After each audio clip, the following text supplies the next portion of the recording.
Hi, so this is खुशी and I scored examination in ESG. तो आप आज के वीडियो में डिस्कस करते हैं कि ईएसजी में एग्जामिनेशन कैसे लाए, स्ट्रैटेजीज क्या थी पढ़ने की, और मेरी पर्सनल स्ट्रैटेजीज क्या थी पढ़ने की, and at last I will discuss with you the paper of ESG, जो कि मेरा पेपर था।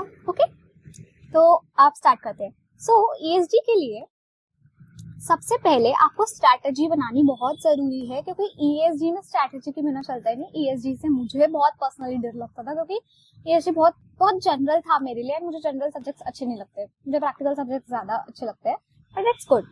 Okay, so let's start with ESG. ESG में सबसे पहले the strategy which I followed during revision, I divided my syllabus into 3 parts. अब आप बोलोगे कि वैसे भी 3 पार्ट्स में ही है, तो फिर क्या नया किया? नया ये किया, सबसे पहले ये बता देती हूँ कॉमन चीजें जो आपको सब बोलते होंगे कि पहले पार्ट बी पढ़ो, फिर पार्ट सी पढ़ो, और उसके बाद पार्ट ए पढ़ो। बट प्रॉब्लम क्या होता है ना कि पार्ट ए में 17 चैप्टर और आता वो 65 मार्क्स के लिए, तो सबसे ज्यादा स्ट्रैटेजी रिक्वायर्ड होती है पार्ट ए के लिए।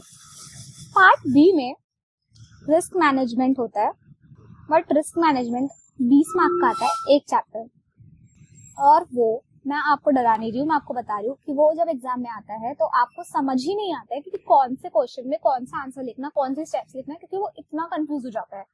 ईएसजी में पार्ट बी के लिए एक ही स्ट्रैटेजी काम आएगी, एक ही, और वो आपको करनी ही पड़ेगी। तो वो स्ट्रैटेजी है कि आप रिस्क मैनेजमेंट चैप्टर को अलग अलग पार्ट्स में डिवाइड करके पढ़ सकते हैं। For example, part A will be this type of risk, cyber threat risk. Part B will be this type of risk, उसके आइडेंटिफिकेशन की प्रोसेस, असेसमेंट की प्रोसेस, सबको आप एक कॉलम में पार्ट बना सकते हैं, एंड इनके बुलेट पॉइंट्स आप लिख लीजिए। एक लगे तो आपको लिखने से याद होता है, तो आप एक चार्ट पेपर बना लीजिए, उसमें आप सभी पॉइंट्स लिख लीजिए, उसमें आप मेंशन कर दीजिए। बट आपको सिर्फ बुलेट पॉइंट्स याद रखना। बुलेट पॉइंट्स तो बहुत इंपॉर्टेंट है याद रखना, क्योंकि उसी पे मार्क्स मिलते हैं, क्योंकि उसमें स्टेप्स पूछे जाते हैं, कंसिडर और बाकी सारी चीजें पूछी जाती है। तो आप ऐसे बुलेट पॉइंट्स बना के याद रख सकते हैं। तो थर्ड इंपॉर्टेंट थिंग्स, अब आता है पार्ट सी की बारी। पार्ट सी में 2 चैप्टर्स है और उसमें डायरेक्ट क्वेश्चंस पूछते हैं, बट आईसीएसआई है, कभी भी चेंज हो सकता है। ओके, पार्ट सी में बुलेट पॉइंट्स रखना बहुत इंपॉर्टेंट है, as in part B. Part C थोड़ा कंपैरेटिवली मुझे अच्छा लगता है एंड इजी होता है, क्योंकि पार्ट सी बहुत ज्यादा कंफ्यूजिंग नहीं है as compare to part B. Part B में बहुत ज्यादा स्टफ है याद करने का, पार्ट सी में नहीं है उतना। So part C 15 marks are more scoring than part B for me. Okay, the next part we will be going to discuss is part A and the most important part.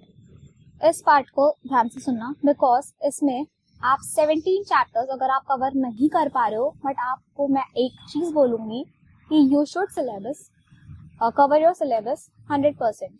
आपको पूरा 100% syllabus complete करके ही जाना है, क्योंकि मुझे उसके बिना satisfaction नहीं मिलती और मैं हमेशा ही कंप्लीट करके गई थी। इनफैक्ट मैं सीआरबीआई में भी कंप्लीट करके गई थी, जिसमें 21 चैप्टर्स थे, and I have only single day, क्योंकि अल्टरनेट डेज पेपर नहीं, मतलब एक दिन की छुट्टी भी नहीं मिलती है बोथ ग्रुप्स के लिए।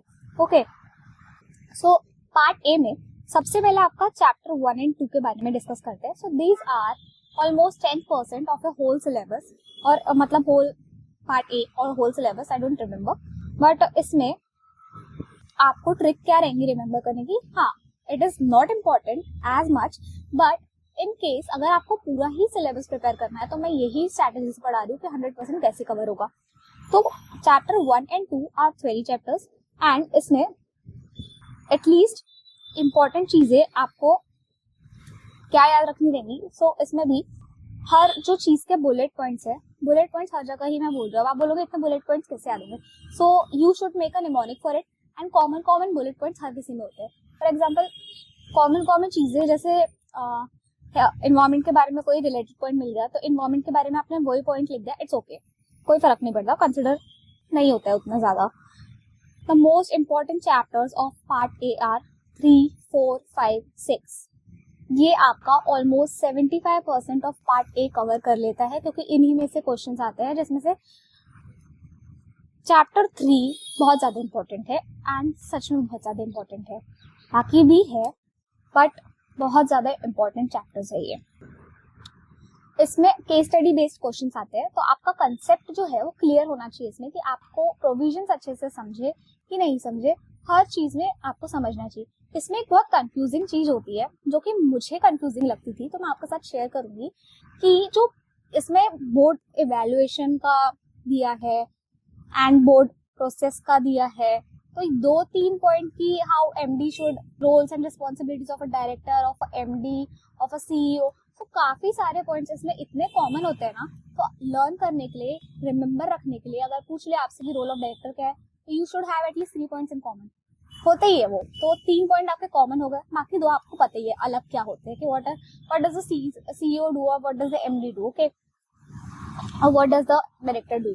सो उसके बाद आते हैं चैप्टर नंबर 7 पे। चैप्टर नंबर 7 आज उतना ज्यादा इम्पोर्टेंट नहीं है, बट इसके लिए आपको मैं रेफर करूंगी क्विक नोट्स। क्विक नोट्स कैसे अब, तो quick notes promoter driven companies में क्विक नोट्स रेफर कर सकते हैं आप, हैंड रिटन नोट्स रेफर कर सकते हैं, तो this are more quickly accessible, okay. Then उसके बाद आता है board disclosure and websites and data governance.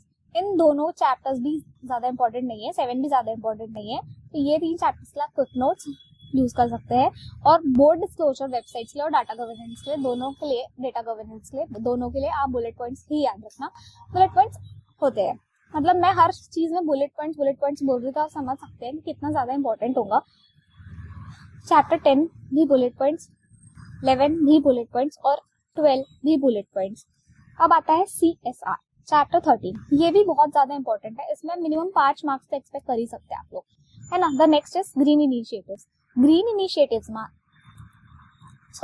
Initiatives में मेरे हिसाब से, in my opinion, personal opinion, मैंने ऐसा नोटिस किया है कि ग्रीन इनिशिएटिव से एक 5 मार्क्स का क्वेश्चन बनता ही है। एंड ग्रीन इनिशिएटिव इतना इजी है कि उसमें आपको रेन वाटर हार्वेस्टिंग के बारे में है, बहुत सारी ऐसे चीजें के बारे में जो आपने ऑलरेडी छोटी क्लासेस में ईवीएस में पढ़ा होगा, तो मेरे हिसाब से वो एक इम्पॉर्टेंट चैप्टर मैं कंसिडर करती हूँ। अब ICSI देखते हैं कि इस अटेम्प्ट में लेती है कि नहीं। मेरे अटेम्प्ट में भी एक क्वेश्चन पक्का ही आया था एंड आई एम श्योर कि वो आ नहीं था। फिर उसके बाद गवर्नेंस इन्फ्लुएंसेस चैप्टर 15, इसमें भी आप अलग अलग फॉर एग्जांपल ICSI को अलग से पढ़ सकते हैं, फिर ऐसे अलग अलग उसमें जो 3-4 और टॉपिक्स है उसको भी बाइफरकेट करके 5-5 कॉमन पॉइंट्स निकाल के वही 5 पॉइंट हर बार पढ़ो। एक चीज बार बार पढ़ोगे याद होगी, है ना, तो sort out your points earlier only, और ये रिवीजन के टाइम भी करोगे तो कोई प्रॉब्लम नहीं है। बस देखना कि your ESG should be completed in 7 days। 7 days mean 7 days including paper, okay.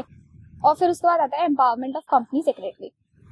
Empowerment of company secretary में भी केस स्टडीज दी रहती है जनरली, तो you should read that case studies जो आपको मॉड्यूल में दिए, उसमें से भी 3-4-5 पॉइंटर आप अपने हिसाब से निकाल सकते हो एंड वो 5 पॉइंटर को ही बार बार पढ़ो और उससे केस की समरी याद रखो कि, या छोटा एक स्टिकी नोट या फिर वहीं पे आप केस की समरी भी लिख सकते हो कि केस की समरी क्या थी, क्या उसका डिसीजन आया। तो ये 2 चीजें आप याद रख सकते हो, जिससे आपको केस स्टडी के भी अगर उससे क्वेश्चन आ गए तो आपको पता होगा कि ये केस स्टडी हुई थी और इसमें ये आंसर आया था, ठीक है। अब एक मैं इंपॉर्टेंट चीज डिस्कस करना चाहूंगी यहाँ पे कि मैं इतनी देर से बोल रही थी कि कॉमन पॉइंट्स निकालो, शॉर्ट डाउन करो, तो शॉर्ट डाउन करे कैसे, बिकॉज मैंने जब एग्जीक्यूटिव दिया था ना, उसमें मुझे नोट्स बनाना नहीं आता था। I used to write all the things, और अब नोट्स स्ट्रैटेजी से बनते हैं। सो अब मैं आपको बताती हूँ नोट्स कैसे बनाना ESG में स्पेशली, बाकी तो आप अलग से भी बनते हैं बट ESG का मैं आपको बता देती हूँ। ESG में फॉर एग्जाम्पल आपका ये है एक evolution of ESG reporting in India, concept है। चैप्टर आई गेस लास्ट का 2 चैप्टर में से कोई एक लास्ट चैप्टर है ये, ओके। सो इसमें सबसे पहले इसमें इतना बड़ा पैराग्राफ दिया है which I jot down in only 5 points, और वो 5 points एक्यूरेट है, क्योंकि अगर आप खुद भी रीड करते हैं तो सबसे पहले इसमें उसने फर्स्ट पैराग्राफ में उसने MCA के बारे में बताया। मैं अपने नोट से रीड कर रही हूँ, आप एक बार खुद भी रीड कर सकते हैं। तो उसने MCA में बताया कि वॉलंटरी गाइडलाइंस इशू हुई, उसके बाद CSR हुआ, देन BRR आया, देन NGRBC एंड देन उसके बाद BRSR फाइनली जो अभी आ रहा है, ठीक है। फिर उसके बाद उसने एक्सप्लेन किया NVG को, एंड NVG में उसने ट्रिपल बॉटम लाइन को भी एक्सप्लेन किया और उसके 9 प्रिंसिपल्स क्या क्या है NVG के वो भी बताया। तो उसके बाद नेक्स्ट उसने पैराग्राफ में सेबी का बताया कि सेबी ने टॉप 100 लिस्टेड एंटी को मैंडेटरी किया था BRR, ओके। फिर उसके बाद BRR के बारे में बताया कि व्हाट इज द BRR, क्या होता है वो। फिर उसके बाद BRSR के बारे में बताया। अब BRSR में ये आगे आपको एक BRSR के बारे में भी फिर से पूछता है, मतलब BRSR के बारे में भी फिर से पूरा टॉपिक है, कि BRSR कैसे आया, तो उसमें भी सेम हिस्ट्री आती है कि सबसे पहले CSR, NGR, BC, उसके बाद MVG, फिर उसके बाद BRR, फिर उसके बाद BRSR, और दोनों बाद में BRSR का enhance disclosure apart from the BRR। तो BRSR में आप यहाँ पे भी वो पॉइंट ऐड कर सकते हैं, कोई प्रॉब्लम नहीं होगा। आपका ये कॉमन पॉइंट्स बन रहे हैं। अब वो क्वेश्चन में भी ये सब कॉमन पॉइंट्स है, ये क्वेश्चन में भी ये सब कॉमन पॉइंट्स है। तो जो आपकी हेडिंग होती है ना, जहाँ पे आपको पैराग्राफ दिए हुए हैं, तो इस पैराग्राफ को कन्वर्ट कर दिया मैंने 5 पॉइंट में, तो आपके 5 मिनट लगे, 2 मिनट लगेंगे रीड करने को, ओके, इस पॉइंट वाइज से। बट अगर आप इससे रीड करते हैं तो आपके 5 मिनट जाएंगे, और कई बार मन नहीं करता है तो फिर आपको समझ में भी नहीं आएगा कि उसमें क्या लिखा है। इसलिए शॉर्ट पॉइंट्स बनाओ और उसी को बार बार रिमेम्बर, मतलब याद करो। और उसके बाद सबसे पहले मैं ये नहीं बोल रही कि डायरेक्टली उसी से याद करो। आप जब रिवीजन करते हो तो फर्स्ट सेकेंड रिवीजन में तो आपको मोस्टली बुक से ही पढ़ना चाहिए, और देन उसके बाद बुक से पढ़ने के बाद ये पॉइंट्स भी एक बार देख लेना चाहिए। बट आप थर्ड रिवीजन में उतना टाइम नहीं रहता है, तो थर्ड रिवीजन में you can just see it, कोई दिक्कत नहीं होगा, हो जाएगा, ठीक है। Now I will show you my paper. So this is my ESG paper, जिसमें I got exemption and without any moderation marks. Okay, I got 65 marks. Just a second. I got 65 marks in total, जिसमें से मुझे एक भी marks moderation का नहीं मिला है। Okay, now let's see. अब देखते हैं कि पेपर प्रेजेंटेशन कैसे होना चाहिए, प्रेजेंटेबल कैसे होता है, और अपने मन से लिख सकते हो। अगर मन से लिखने का कंसेप्ट इतना सा होता है कि आप जो पॉइंट डिलीवर करना चाह रहे हो वो सेम होना चाहिए जो पॉइंट आंसर की गाइडलाइंस में है। आप कोई भी लैंग्वेज में लिखो, मतलब इंग्लिश में ही कोई भी सेंटेंस में लिखो, बट चीज जो है वो कन्वे होनी ही चाहिए जो उसको आंसर को चेक करने के लिए चाहिए। ओके, अब ये आता है पेपर प्रेजेंटेशन का। मैंने पार्ट आप देख सकते हैं रिस्क मैनेजमेंट से स्टार्ट किया था। रिस्क मैनेजमेंट में साइबर सिक्योरिटी रिस्क आया था हमारे पेपर में। सो सबके आप देख सकते हैं कि एक एक जॉट डाउन होके पॉइंट्स लिखे हुए ही हैं। Legal measure, operational measure, technical measure, capacity building, commercial usages and financial measures. इसके ये बुलेट पॉइंट्स मैंने याद किए थे। अब आप अंदर का रीड भी कर सकते हैं, मेरा पेपर भी रीड कर सकते हैं कि मैंने अंदर का अपने मन से ही लिखा था। बट मन से लिखना का मतलब ये नहीं है कि रिलेवेंट कंटेंट नहीं लिखेंगे, ये हर चीज रिलेवेंट कंटेंट ही है, क्योंकि मैंने बोला आपको पढ़ते टाइम आप 1-2 रिवीजन में पढ़ेंगे उसे, ठीक है। उसके बाद हर क्वेश्चन को हर एक पेपर से स्टार्ट, हर जैसे answer 5A should be started with a new page, answer 5B new page, answer 5C new page. ये सारे क्वेश्चंस न्यू पेज से स्टार्ट करना है। पैराग्राफ्स में लिखना अवॉइड करना चाहिए, एंड पैराग्राफ्स में लिखने की जगह पॉइंट वाइज लिखना चाहिए। पॉइंट वाइज लिखते हैं तो आपको इजी पड़ता है चेकर को चेक करने के लिए, और आपका पॉइंट हाईलाइट भी हो जाता है। फॉर एग्जांपल जैसे इधर पॉइंट वाइज, ये तो मॉड्यूल में पॉइंट वाइज दिया हुआ है, सो पॉइंट वाइज लिखते भी है ना, तो सी आई हैव हाईलाइटेड, पेन से ही किया है, पेंसिल से जरूरी नहीं करना।